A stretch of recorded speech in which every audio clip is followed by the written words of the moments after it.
প্রিয় দর্শক বন্ধুরা, এই মুহূর্তের জন্য 2016 এসএলএসটি থেকে বিগ নিউজ উঠে আসছে। এসএসসি হলফনামা, এতেই কিন্তু সবটা স্পষ্ট হয়েছে। পৃথকীকরণ প্রসঙ্গে একটি ভালো দিক থাকছে, অবশ্যই দারুণ বিগ নিউজ আপডেট। আর্জেন্ট ভিত্তিতে ভিডিওটা তাই ক্রিয়েট করা। ভিডিওটিকে শেষ পর্যন্ত ওয়াচ করবেন, কোনোভাবে স্কিপ করবেন না। চ্যানেলটিকে অতি অবশ্যই সাবস্ক্রাইব করে নিয়ে সঙ্গে থাকবেন। চলুন কথাবার্তা না বাড়িয়ে আমরা মূল টপিকে ফোকাস করি। বন্ধুরা, উঠে আসছে বড় খবর। রাজ্যের স্কুলগুলিতে 2016 শিক্ষক শিক্ষাকর্মী নিয়োগ প্রক্রিয়ায় 5,485 জন নয়, কার্যত প্রকৃতপক্ষে 5,303 জনের নিয়োগ সঠিক নয় বলে সর্বোচ্চ ন্যায়ালয় সুপ্রিম কোর্টের নোটস অফ আর্গুমেন্টস এ দাবি করল সর্বোচ্চ ন্যায়ালয় স্কুল সার্ভিস কমিশন বা এসএসসি। এর আগে এমন অযোগ্য নিয়োগের সংখ্যা 5,485 বলা হয়েছিল। সর্বোচ্চ ন্যায়ালয়ের সুপ্রিম কোর্টের সম্মানীয় প্রধান বিচারপতি মহাশয়ের বেঞ্চ কার্যত প্রায় 26,000 চাকরি বাতিল মামলার ক্ষেত্রে এই মামলার শুনানি আগেই কিন্তু শেষ হয়ে গিয়েছিল। মহামান্য আদালতের বিশেষ অনুমতিক্রমে সোমবার, অর্থাৎ গত সোমবার, এসএসসি হলফনামা জমা করেছে। হলফনামা সহ নোটস অফ আর্গুমেন্টস কমিশন তাতেই জানিয়েছেন যে র্যাঙ্ক জাম্প ও প্যানেলের বাইরে থেকে নিয়োগ হয়েছিল 1,212 জনের, অর্থাৎ সংখ্যাটা হচ্ছে 1212, এবং সেই দিক থেকে ওএমআর নম্বরের হেরাফেরিতেই নিয়োগ হয়েছিল 4,091 জনের। সব মিলিয়ে সংখ্যাটা যদি আপনারা টোটাল করেন, ফিগার এসে দাঁড়াবে 5,303 জনের। এসএসসির দাবি দুর্নীতির মাধ্যমে নিযুক্ত 182 জনের নাম একাধিক তালিকায় ছিল, যেমন rank jumping, OMR issue, panel বহির্ভূত। মহামান্য কলকাতা হাইকোর্ট ও সুপ্রিম কোর্টে জমা দেওয়া এসএসসির আগের হলফনামায় এই রিট পিটিশনই শুধু সংশোধন করা হয়েছে মাত্র।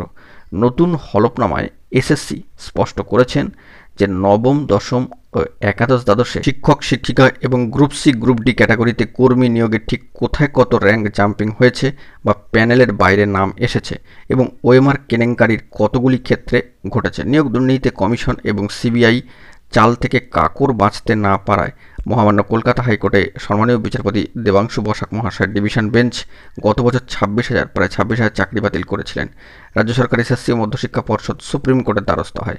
শীর্ষ আদালতেও যোগ্য অযোগ্য চাকরি প্রাপকদের পৃথক করা সম্ভব কিনা তা নিয়ে দীর্ঘ শুনানি কিন্তু চলেছে, এবং সম্মানীয় প্রধান বিচারপতি মহাশয়ের ইঙ্গিত ছিল এটাই যে যোগ্য অযোগ্য আলাদা করা সম্ভব না হলে পুরো প্যানেলটাই কিন্তু বাতিল হতে পারে।